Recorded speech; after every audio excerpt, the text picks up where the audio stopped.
It's 8 o'clock, you're watching BBC News. I'm Shaun Ley in Stoke-on-Trent, where tonight Rishi Sunak and Liz Truss will have their first head-to-head debate.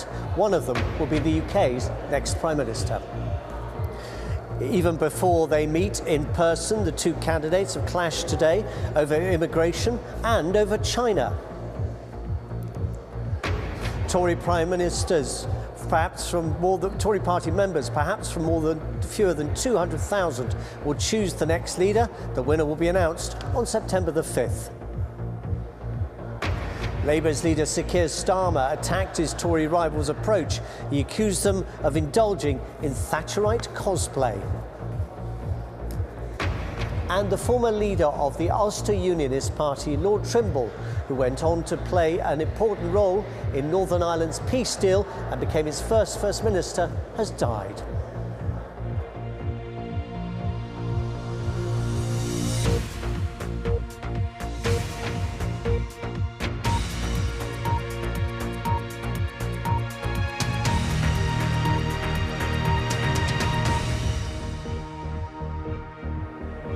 Hello, good evening and welcome to the Victoria Hall in the heart of Stoke-on-Trent, where this evening's Conservative leadership debate takes place.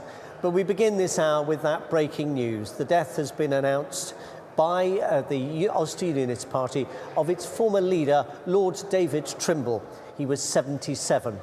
Lord Trimble had been leader of the Ulster Unionist Party, and he was also a key architect of the Northern Ireland Peace Agreement back in the 1990s. And along with that, he went on to serve as the First Minister. For his efforts for peace, he was also awarded the Nobel Peace Prize. Our Ireland correspondent Emma Vardy looks back on his life and career. David Trimble's reputation as one of the key peacemakers who led Northern Ireland out of conflict is due in no small part to his dogged determination. That real peace is at hand if there is not a beginning to the decommissioning of weapons. He was not only a Nobel Peace Laureate, but for a time a household name. But as the leader of what was Northern Ireland's largest unionist party, the Ulster Unionists, he was under almost constant pressure. Well, we're delighted to be back down the traditional route. Particularly from his own colleagues. Originally an academic, Trimble was a law professor before being elected to Parliament. As a politician, he could be prickly and temperamental. You are distorting the situation, Mr. Thompson, entirely. His reputation as one of the more staunch unionists in his party was solidified when he opposed police trying to prevent a controversial march by the Protestant Orange Order from taking its traditional route through a Catholic neighbourhood, which led to a violent standoff at Drumcree. But he later defied the hardliners as he entered multi-party talks with Sinn Féin, the political voice of the IRA.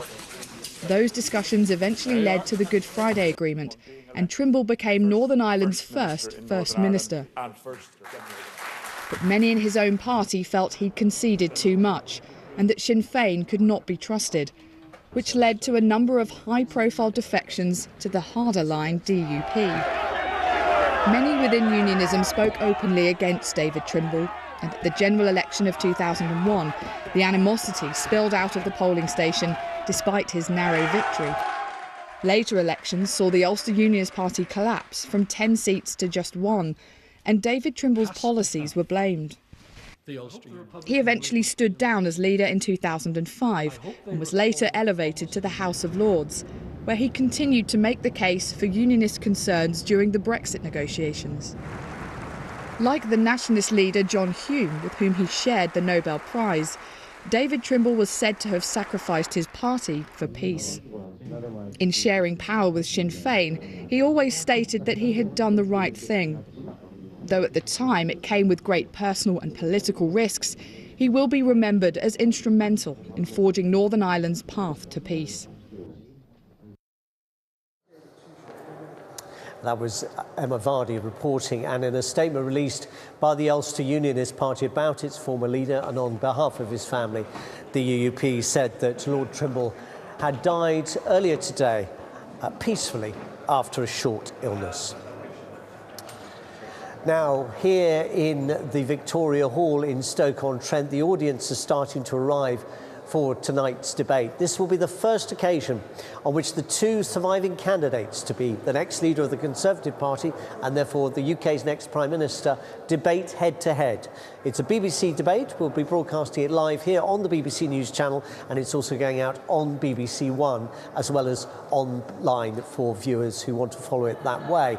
Now, this programme, which will be hosted by my colleague Sophie Rayworth, is before an audience of voters in Stoke. Why does that matter? Well, this city, with its 3 parliamentary constituencies, went from Labour, which it had been for decades, over a period of time, first 1 seat, and then in 2019 the 2 remaining seats, to the Conservatives.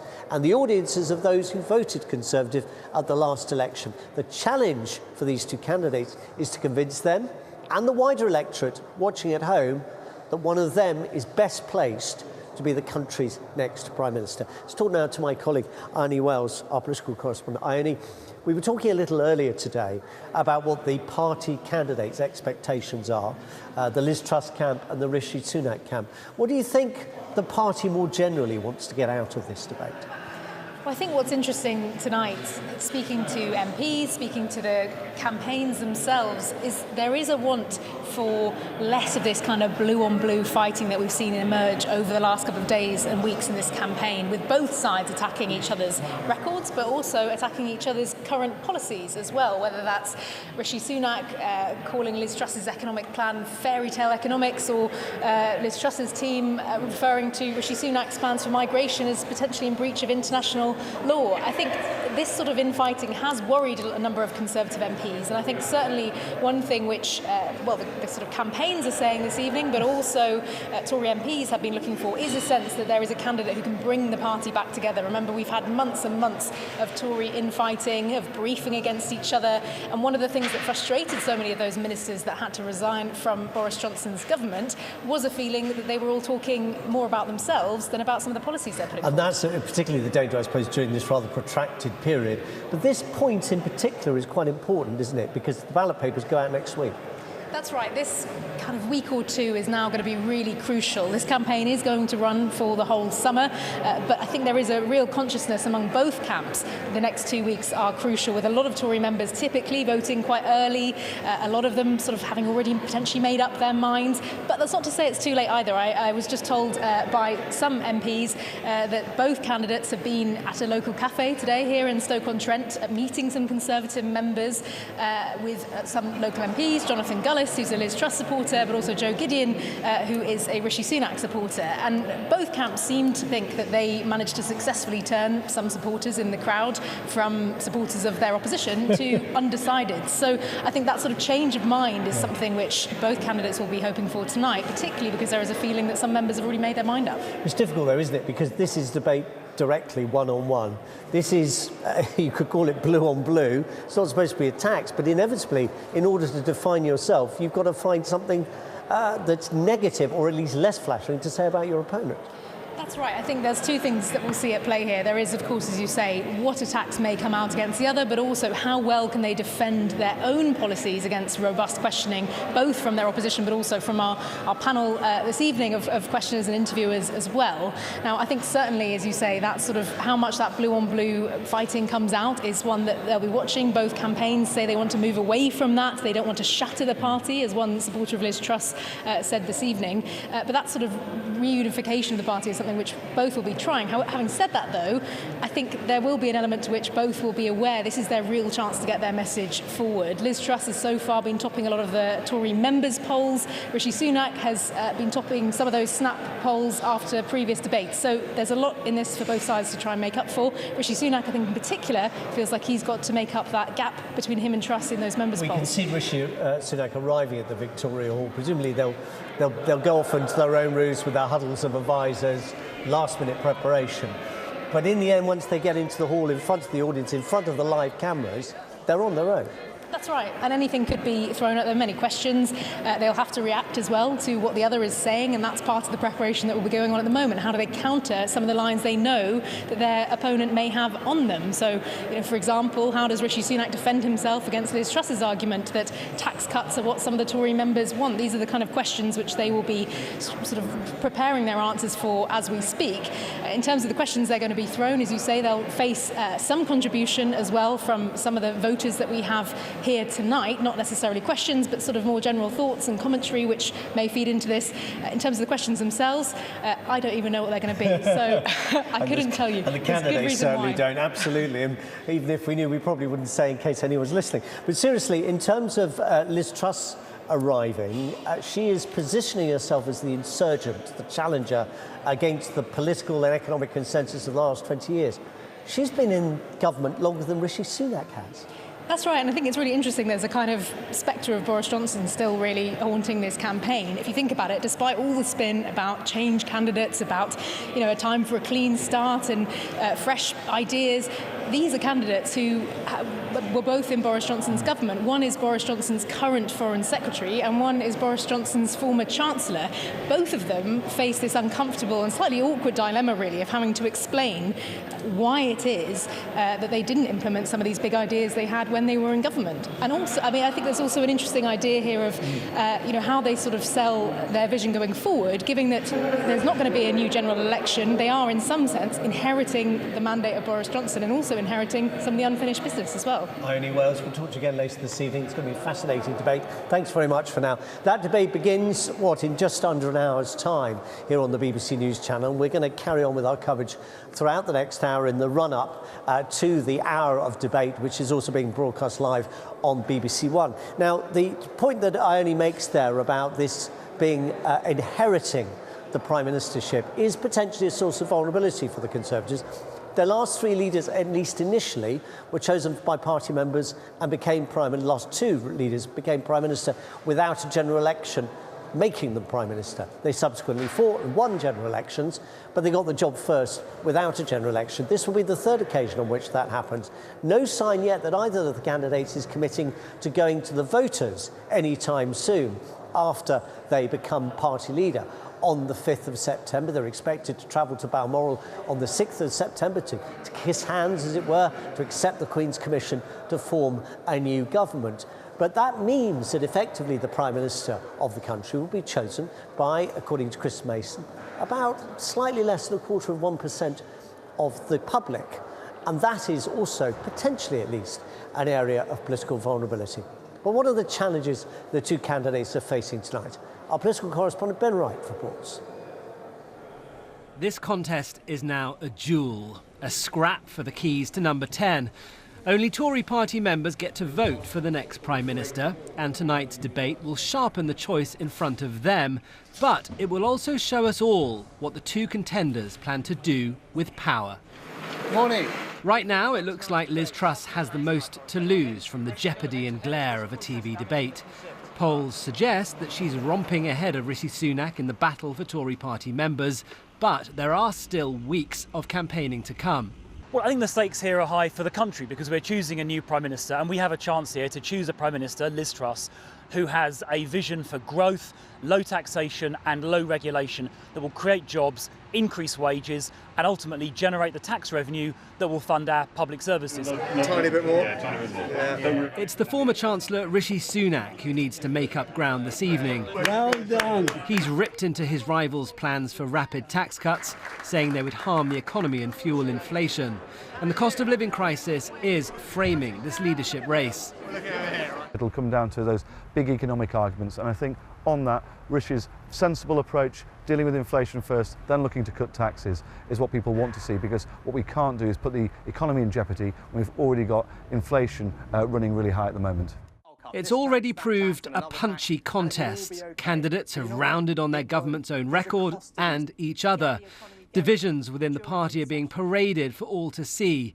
It's getting personal too.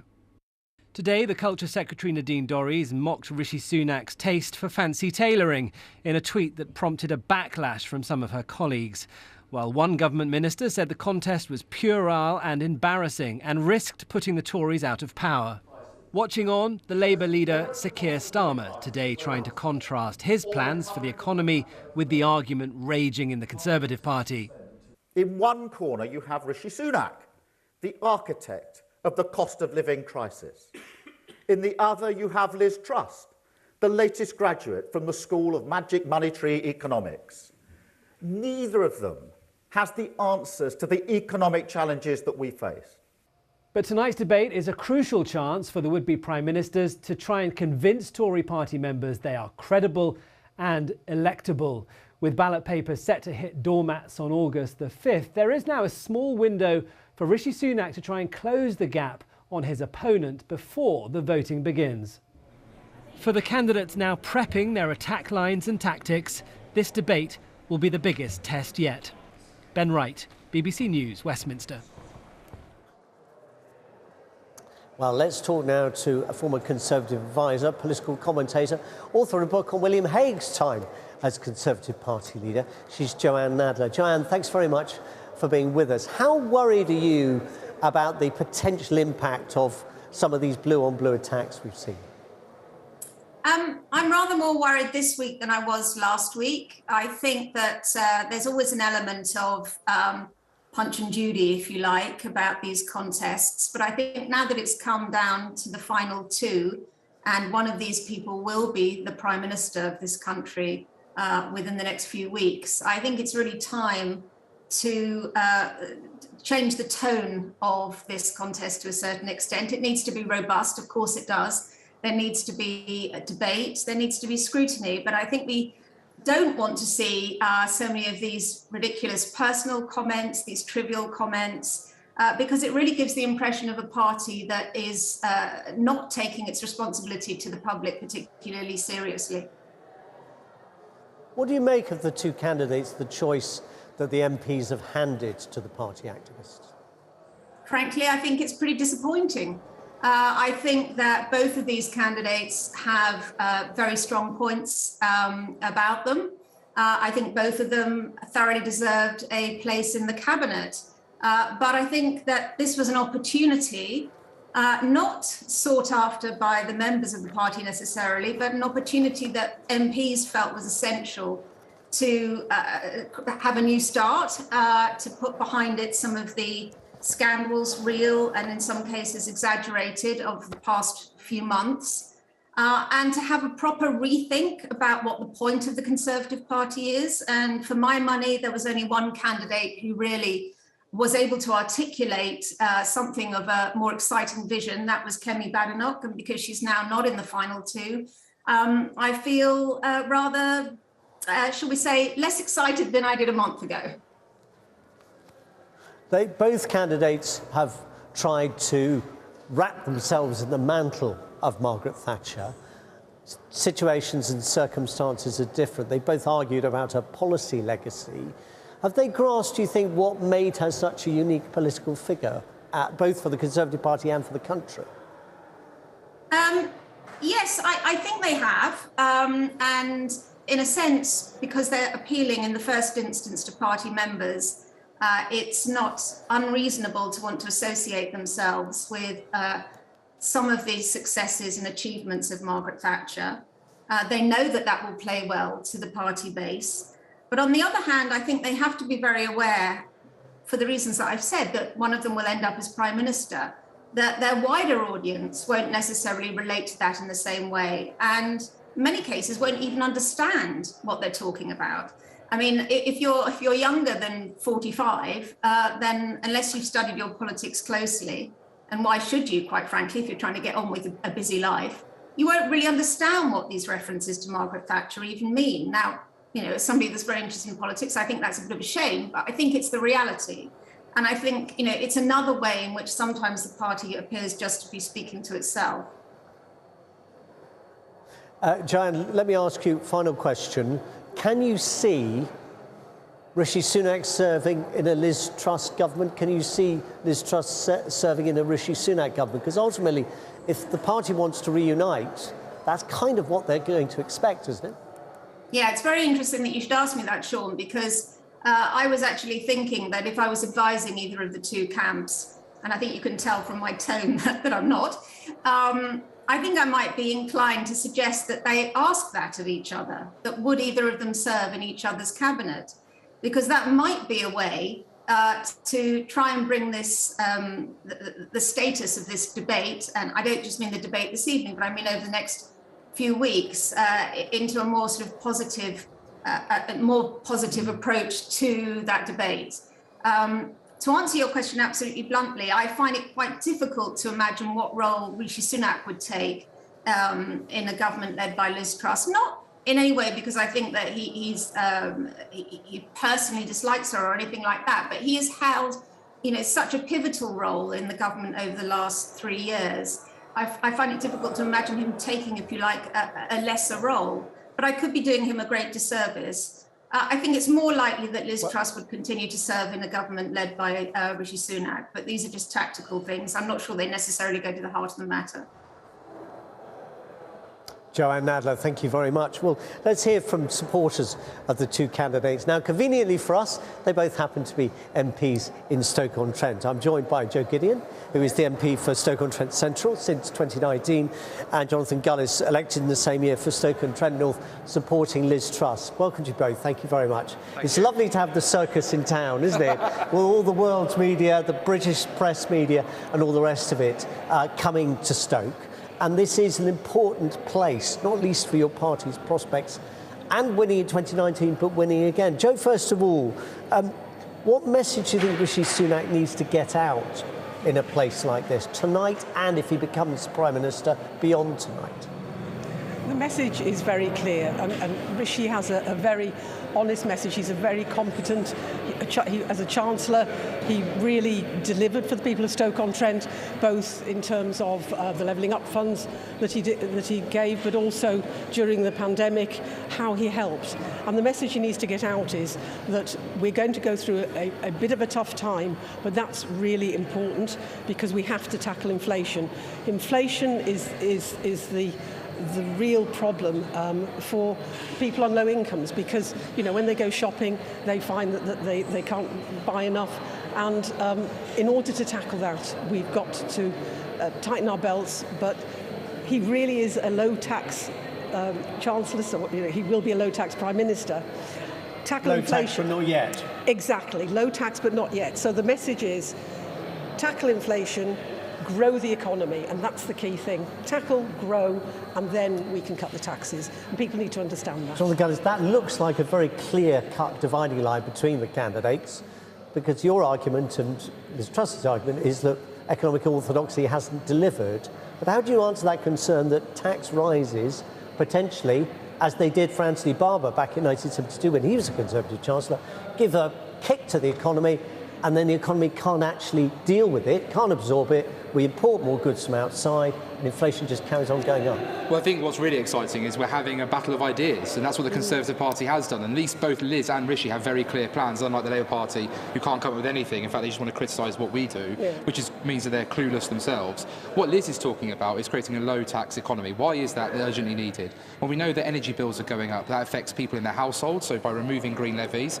that will save money, as well as stopping the national insurance rise. But also, if you look at the ceramics sector, who are being smashed at the moment with energy prices going up because it's an energy-intensive industry, what Liz is wanting to do is to stop that corporation tax rise, which would be another hit in their pocket, preventing them from investing in their workforce, investing in decarbonising, and making sure they're fit for the future. None of which answers the question of what would disappear in order to fund this loss of revenue for reversing the tax cuts. What you have to remember is that actually Treasury has brought more money in, about 30 billion in terms of headroom from the records that we can see. And of course, with thresholds having been frozen, with more people in the 40% bracket, with the rising cost of fuel, which would obviously brought in a large amount of money through the tax system, that the Treasury will have plenty of money to have that headroom to make these important cuts. And let's not forget the corporation tax hasn't yet come into force. I know it's in the forecast, but it's not yet come into effect. So let's give business confidence by preventing it from happening. Of course, one of the things that is in the forecast with national insurance rise, your government changed the threshold, so it's now it's delivering half of the amount of money it's supposed to deliver for the health service and social care. Putting that aside, Johnson's point is quite a straightforward one. The Treasury is panicking unnecessarily. The Treasury has a track record of doing that in previous crises. There's wiggle room. There's room to maybe spend a bit more, put it, if necessary, on the borrowing, pay it back tomorrow. Well, so what does worry me is Liz's economic advisor actually said that the policies that she's putting forward will cause interest rates to go up to 7%. Now that will affect 13 million homeowners, and their mortgages will go up on average £600 a month. We've got a lot of homeowners, and I think that the last thing we want to do is to punish people. Having encouraged people to sort of, buy their own home for the first time, that will be a massive shock. I want to put you each a quote from an economist, because I think it will give you a chance to rebut some of the outside criticism. This isn't party criticism, this isn't Labour Party criticism. We will hear from the Labour Party instead later in this hour. This is from Simon French at Panama Corbyn Economics, who said this was in response to Rishi Sunak's proposals. He said the turf war about inflationary impulse from tax cuts is a little like arguing over the curtains in the Colosseum as Rome burns. In other words, the economic crisis is so fundamental, you have to try everything. So, I think that the most important thing that we both believe, that within the leadership campaign there have been lots and lots of ideas, and I think either candidate, when they become Prime Minister, will have a unity cabinet that will look and will bring the best ideas forward. Because quite honestly, none of us have got the solutions, and the Labour Party certainly don't, and they don't have any ideas. That's very candid of you to say that. But I'll put you the counter view, which is coming from, this is from Samuel Toms at Pantheon Macroeconomics, who says, we're not buying Liz Truss's argument that these tax cuts could help to boost the economy. He says because of the concern about that it will stimulate growth, that's the hope, and offset any effect they could have on inflation. They basically don't think she knows what she's talking about. What I love is that we're getting economists with different opinions, and that is economics for you. People have different views and different ideas. What Liz is doing is talking about bringing in tax cuts, both to businesses and to individuals, to help them through this very difficult, challenging time, to free up more money, their hard-earned money, to keep in their pockets, but also making sure that we create the growth in the economy we need. And growth leads to jobs. And we've seen that with the Ceramic Valley Enterprise Zone here in Stoke with 2,000 new jobs already. And Liz wants to build on that. She wants to create these growth zones, these investment zones, and build on the free ports, deregulate further, make sure we make planning simpler and easier in our local areas to have more power and control over what they want to do, and more control over the money that they raise as well. That's about putting money back in local areas and local people making local decisions. That's only a good thing. There's an imminent crisis that's coming, and that is the view of some of the local campaigners here who work in things like the food banks, who work with poorer people, the Citizens Advice Bureau. I've heard from all of them in the course of this afternoon. And that is obviously the energy increase that's going to come in October, which you would both be very well aware of. Yes.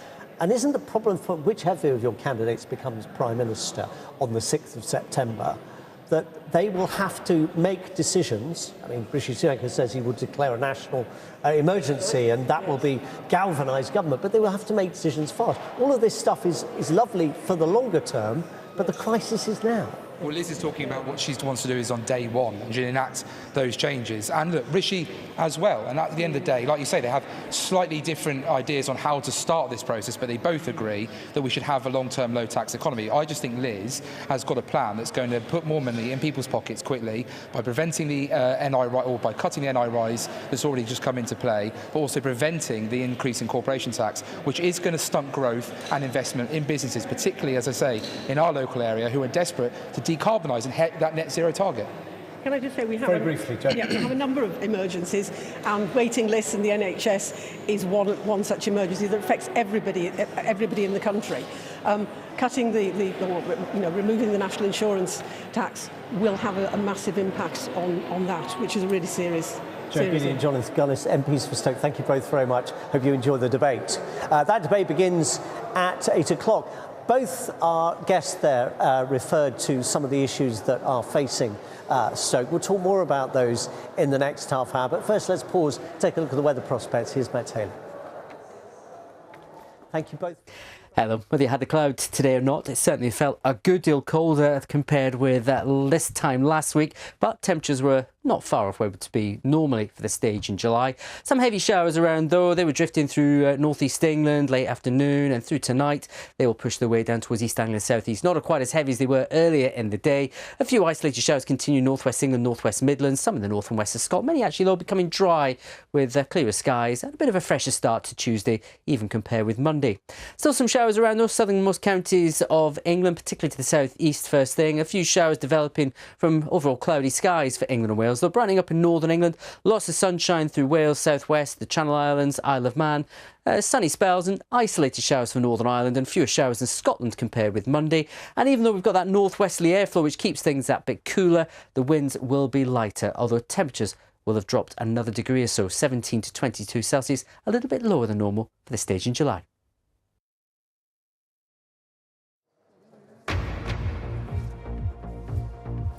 You're watching BBC News. I'm Shaun Ley, broadcasting live from the Victoria Hall in the city of Stoke-on-Trent in the English Midlands, where tonight the two candidates who would be the next British Prime Minister hold their first head-to-head debate. We're live with full coverage in the next half hour. Rishi Sunak and Liz Truss will be debating the issues here before a live audience, but they've already clashed over national policy on China and immigration. Labour's leader Sir Keir Starmer has attacked his Conservative rival's approach. He accused the Conservative Party of indulging in Thatcherite cosplay. Perhaps fewer than 200,000 party members will make the choice of who is to be the country's next Prime Minister. The announcement comes on September the 5th. And the former leader of the Ulster Unionist Party, a key architect in the Northern Ireland peace agreement which brought the Good Friday Agreement and an end to the Northern Ireland Troubles, has died at the age of 77.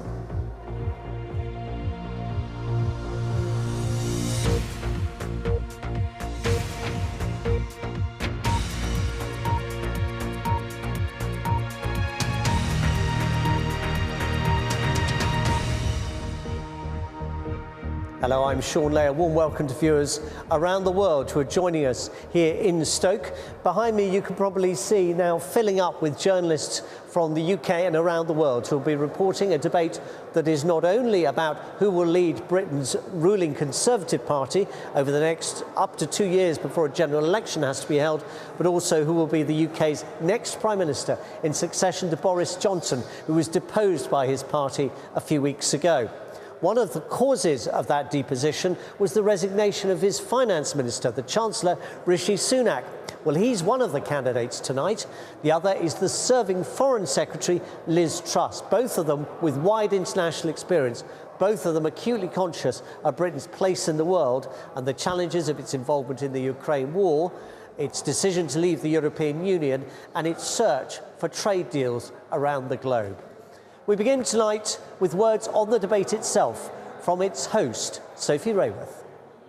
This is Victoria Hall in Stoke-on-Trent. Now, this is one of those so-called red wall seats that turned blue at the last election back in 2019. I'll be joined, of course, by the two candidates, but also by a studio audience, all people who voted Conservative, some for the first time, in 2019. I'm also joined tonight by our political editor, Chris Mason, our economics editor, Faisal Islam. Chris, what will you be looking for? A few fascinating things, I think, to keep an eye on tonight, Sophie. The first thing is our audience here. As you say, all Conservative voters last time round, some for the first time in 2019. So they were charmed by a Conservative Party led by Boris Johnson. So the biggest test, in many senses, for the two wannabe Prime Ministers at their lecterns later is to what extent can they charm this audience and keep them on side for the Conservative cause, because that will determine whether or not, in the end, they can be election winners. The other point is the tension between them, and to what extent does that bubble out tonight? Because the opinion polls and surveys suggest that Rishi Sunak, the former Chancellor,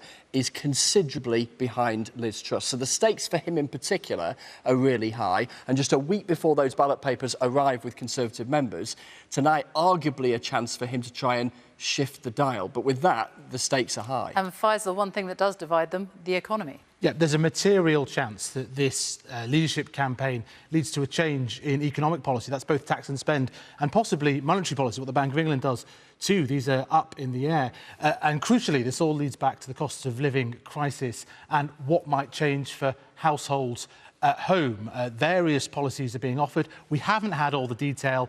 We'll be looking very carefully to see if it all adds up. So that's what people can expect when the programme begins at the top of the next hour. Let's talk now to someone who's been an insider in the Conservative Party and in government as well, Anita Boateng, who joins us now. Anita, thank you very much for being with us on BBC News. I wonder if I could ask you, first of all, particularly for those people who know little or nothing about British politics, to give us a little pen portrait of these two candidates. Rishi Sunak first. I think the Chancellor, or the former Chancellor, Rishi Sunak, is someone who considers himself to be a strong debater, who considers himself to be very serious when it comes to tackling the challenges that the economy faces, and who considers himself to be someone who is trustworthy. And that's the reason why I think he's made that such a central plank of his economic platform.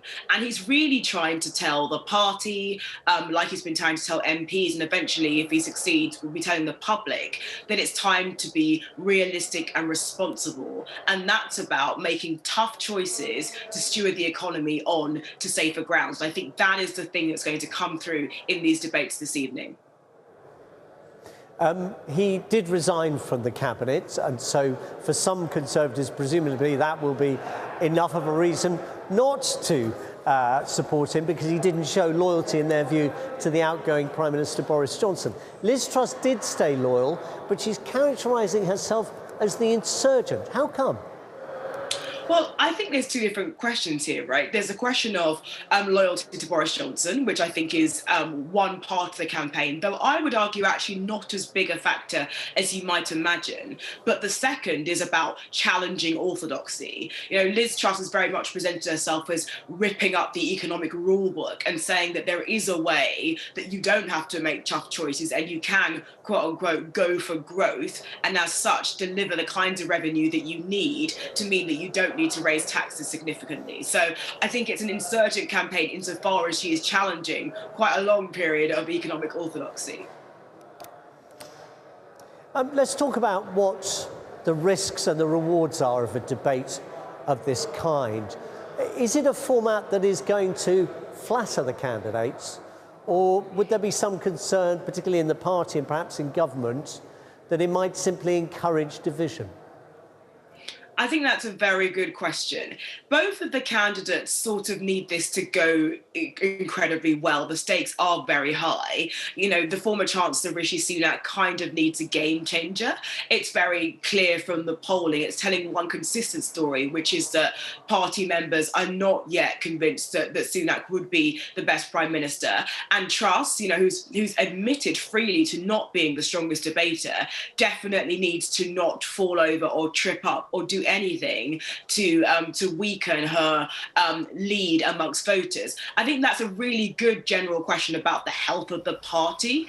So far, these debates have been robust, and some of that's been really great because it's been focused on the issues, and it's really important that if the Conservative Party is going to once again pull off the coup of renewing and off it, it's able to air its differences and really come with a, you know, you don't have two candidates basically saying, I will do what Boris Johnson did, but I will just do it better because I'll be more competent and more trustworthy. They are really setting out slightly different economic and actually broader stalls for the party to decide between. But that obviously is difficult for the party because it does mean, in some ways, critiquing what has come before. And so there is a fear about, you know, this could be ammunition for the Labour Party. But fundamentally, if the Conservative Party can find itself a strong Prime Minister who can put a new perspective to the country, that will help the Conservative Party succeed in the next general election.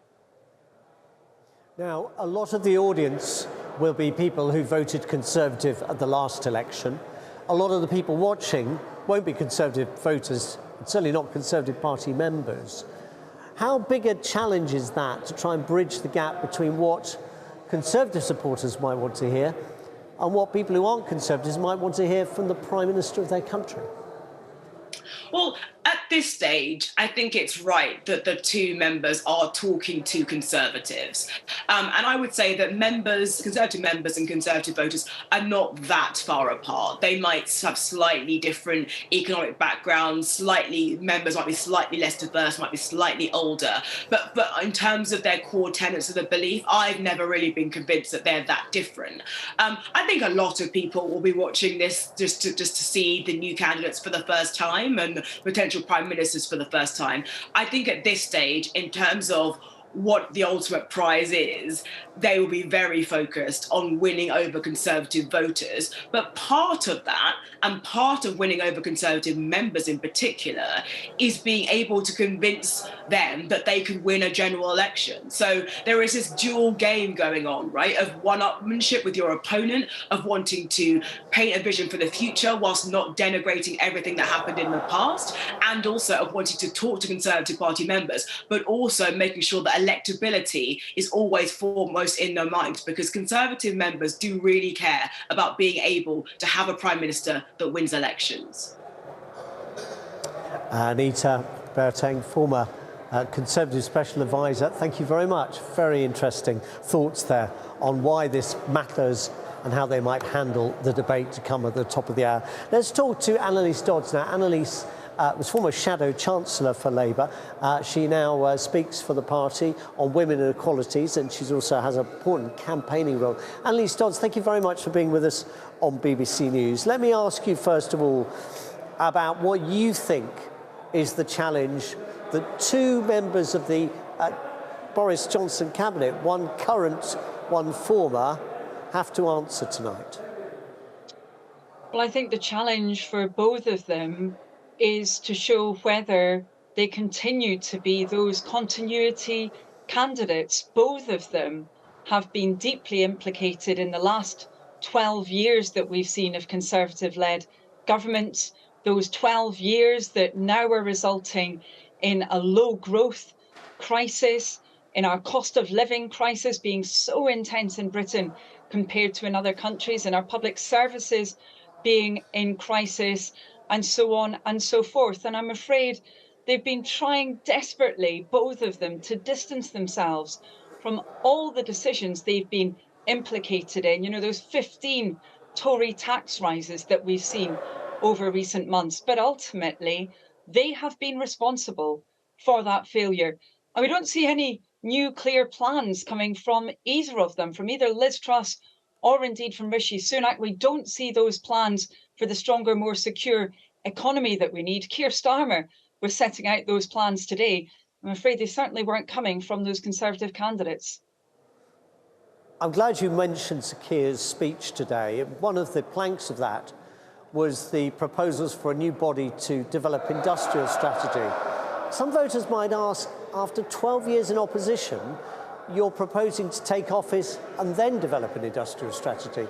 Yet the Chancellor, at least, or former Chancellor, is saying there's a crisis and we would have to deal with it on day one. And we would deal with it on day one. And that's why this council that Keir set out is one of a number of elements that we have already said the government needs to be introducing right now. You know, we've been very clear that we need to be buying, making and selling far more in our own country, using the power of procurement to be attracting jobs to our country rather than effectively giving them away, which is what we've seen time and time again under Conservative-led governments. We set out how we would be delivering economic security and energy security. Again, right now, we would be insulating homes, getting people's bills down on average by about £400, not just this year, but every year into the future. So Keir was setting out additional elements of our economic strategy today, but we have been very, very clear about our plans. And I would just outline again the difference between Labour and the Conservatives there, being clear about our plans. Also, incidentally, Labour being very clear about how we would pay for those plans. You know, we're not setting out unfunded tax cuts here, there and everywhere like these Conservative candidates. We said, for example, we would cut VAT on energy bills, and we said how we paid for that. We would pay for that by starting that windfall tax earlier, by not going ahead with the government's plans on investment allowance Now, we think the British people deserve respect, and that includes respect around how their money will be used to drive economic growth in the future under Labour. Now, in terms of the political reality of the situation, the Conservatives still have a significant parliamentary majority, as shown by them unsurprisingly winning the vote of confidence that they called in preference to the one that your party had proposed.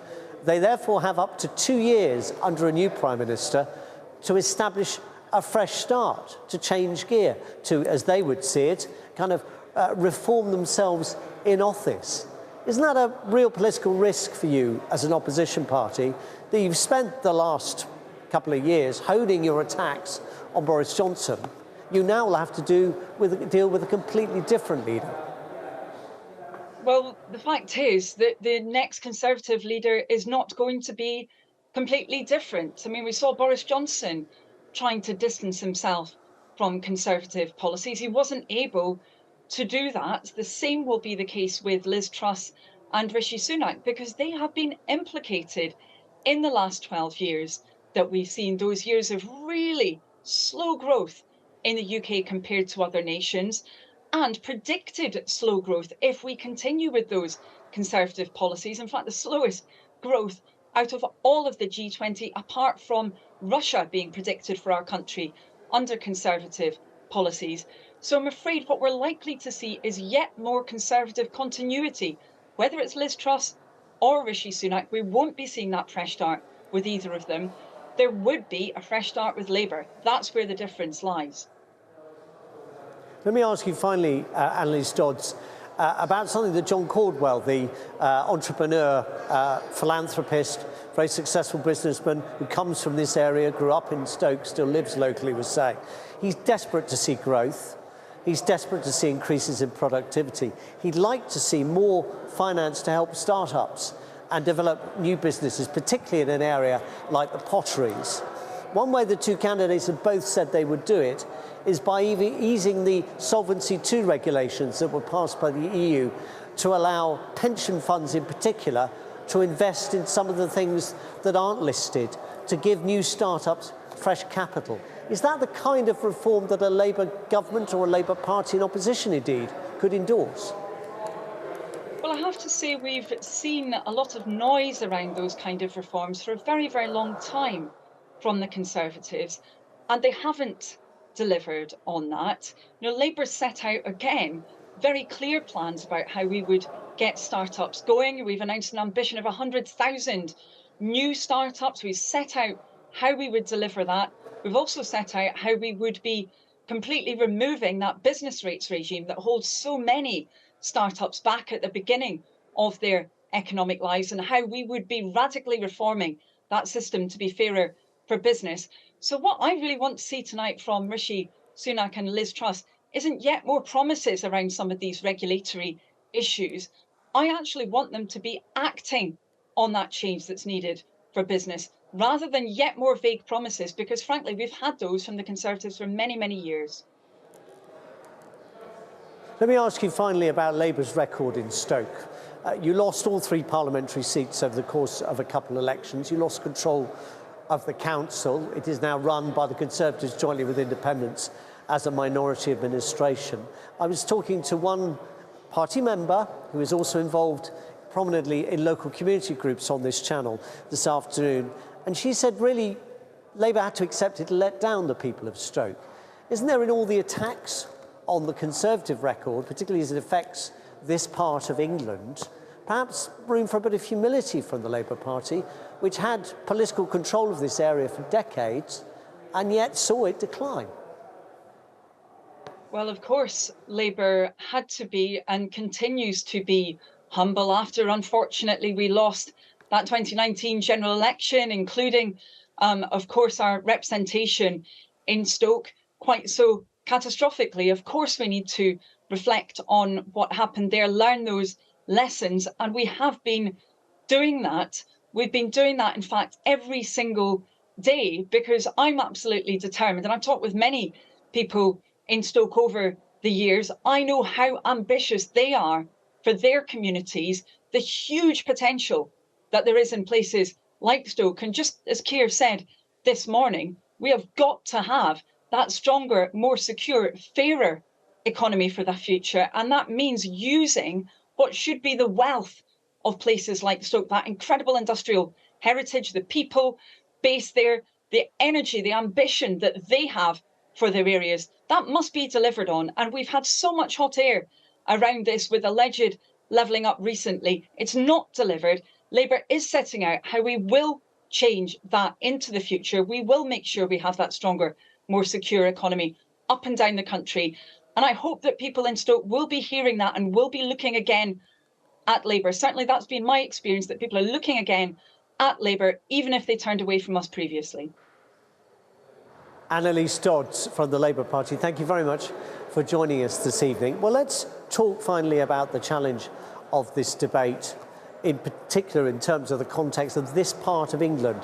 These are the seats, remember, that have tended to be summarised as the Red Wall. It's a bit further south, Stoke, than the Red Wall. The English novelist of the early 20th century wrote of the 5 towns because he thought it sounded better than the 6 towns. And in fact, there are 6 towns that make up Stoke. They're at the heart of the potteries, they're at the heart of the coal industry for many years. Globalisation has changed the nature of employment in lots of places, no less than the case here in Stoke. I'm joined by Dr. Phil Catney. Phil is from Keele University in Staffordshire, from the neighbouring town Newcastle under Lyme, where your university is based. From your perspective, what do you see as the challenge that faces the Conservatives in holding on here in terms of what has happened in this part of England and in those places that were once loyally Labour for so many decades, some cases for a century, ever since the Labour Party was founded, but in 2019, or indeed in the couple of years before, slipped out of Labour's hands and into the Conservatives? Yes, well, the Conservative Party was very effective at being opportunistic around Labour's problems. Labour was governing a lot of post-industrial towns in the north of England that have struggled economically, and there are very complex reasons why these cities are left behind, fallen behind, unproductive, whatever language you want to use. But the simple reality is that they've got very significant challenges that need to be addressed. Poverty is very high in cities like Stoke-on-Trent, but in the Red Wall. Now, the Conservatives have won a large majority in 2019 on a promise of levelling up. Boris Johnson's shtick was about levelling up. They need to do this. Now, the problem they have is that many of the councils in the north of England are still significant employers in the local area, but they've seen significant cuts in their budgets over the last decade. I mean, 10 years ago, I think I'm right in saying that Stoke Council was the biggest employer in Stoke. Yes, it was, and it's seen hundreds of millions of pounds taken off it when they changed the nature of how you calculated the central government block grant that came to local authority areas. So it's ironic at one level the Conservatives created this financial problem and then benefited from it because the councils took the blame. But that's the nature of central local government relations to the UK. National government sets the financial envelope for local government. People don't often realise how little is actually raised locally and spent locally. But the point there is that the Conservatives have to think of a way of now continuing this legacy. What we'll possibly hear, maybe, given the location, I hope we do, is hear some clear ideas about what they're going to do. How are they going to generate this enterprise? Is it going to be more low tax, free ports, but inland in Stoke-on-Trent? We've had this in the last decade. Well, they had the canal, I guess. Yes, they had the canal. Go back to the 19th century ideas of transportation. But seriously, there's a serious problem here about how we regenerate a place that's got such legacy issues. It's got a poorly interconnected city. It's got significant pockets of deprivation that simply aren't going to disappear overnight. And significant investment needs to be made in these areas. But how? And that's what we're going to listen for tonight. Thank you very much for now, Phil. We'll speak again. Let's talk to Graham Hutton now, who is the leader of Newcastle under Lyme Council. As I was saying to Phil there, Graham, yours is the next community along from Stoke. But it's fair to say, isn't it, that the two areas really flow into each other. From your perspective in local government, what do you want to hear from the two respective candidates tonight that might give you some hope for your town, which also is one that was once Labour but became Conservative? Just a slight correction, I'm the leader of the Newcastle Conservative Association, not the council. Forgive me. That's okay. They're standing as leaders, so what do I expect from a leader? I expect good communication skills, a view of what the future is going to be. I want them to know their own strengths and build a strong team.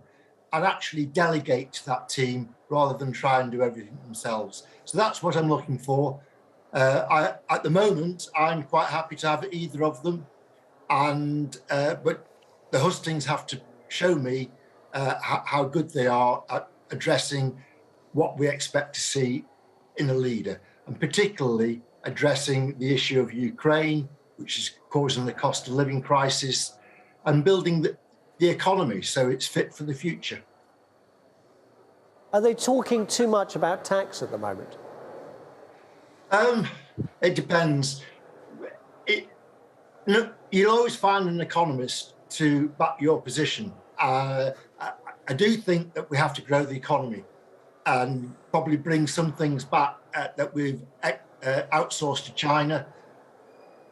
I think COVID and the Putin's war in Ukraine has shown us the fragility of the supply chain, and we've got to get that much more into control in this country.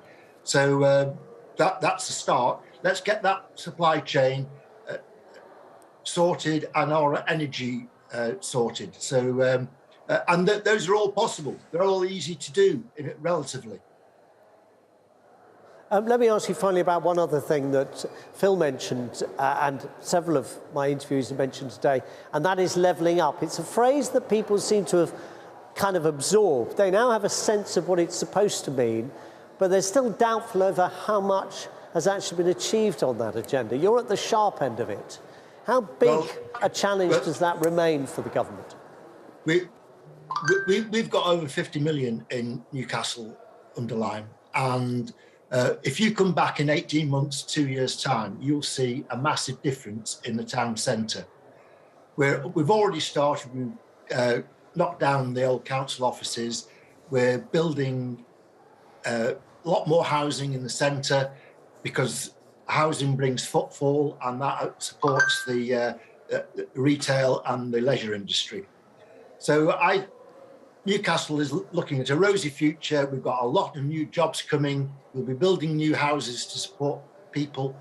And I think levelling up is working for places like Newcastle because we're getting the investment and we're being supported by government to support our very well-run council. Graham Hutton there, Chairman of the Newcastle under Lyme Conservative Association. Apologies for getting your title wrong. Thank you very much for joining us. Let's talk a bit briefly, before we go back to Phil, a little bit about the heritage of this area, because it's a very important part of what makes Stoke special.